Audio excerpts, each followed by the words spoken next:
I learned about the Burns Project through Dayton Duncan. He got in touch with me after having read my book, Country Music USA, and he told me that they were using the book as a general framework for the forthcoming music series. So then I was taken on as a script writer. I read the scripts 3 or 4 times.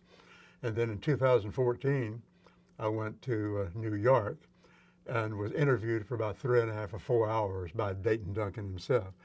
I didn't really meet Ken Burns himself until much later when we went to Walpole, New Hampshire, to see the rough cuts of the various episodes.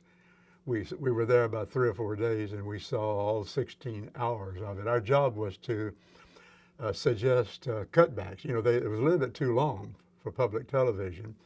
I wasn't much help to them there because every time I saw an episode, I thought of something that should or could be added. I thought that Dayton Duncan did a remarkable job in covering the general history of country music. He's the principal script writer, and of course there will be a book authored by him that will accompany the series. And of course I could see my own handiwork there too. I could tell that he was drawing a lot from Country Music USA. I think no two people would have done the series the same way. I think we all would have written a slightly different history, brought in different musicians, that sort of thing. But on the whole, I think that viewers are going to be proud of what they see. My interview in New York with Dayton Duncan was very much like a doctoral defense.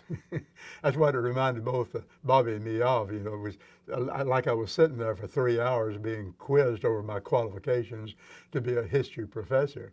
It was grueling. He had a set of questions already prepared, you know, hitting the high spots of the music, the involvement of women, the black-white relationship, and that sort of thing. And I did pretty well until toward the end. I finally tired out, and I finally had to stop and say, I'm getting tongue-tied here. During the interview, I think that they covered most of the high spots of country music history. I think maybe I would have liked to talk a little bit more about the politics of the music. Politics isn't always pretty, and it's too tempting to gloss it over and just to present the music as just a romantic view of a working class history, that sort of thing. But that's one thing I remember. I'm not sure what else I would have added. Well, it was an affirmative experience, but the word I'm looking for is validating. I consider at the end of our sessions in New Hampshire, they went around the room and asked everybody to comment on what they had seen and heard and what the experience meant to them.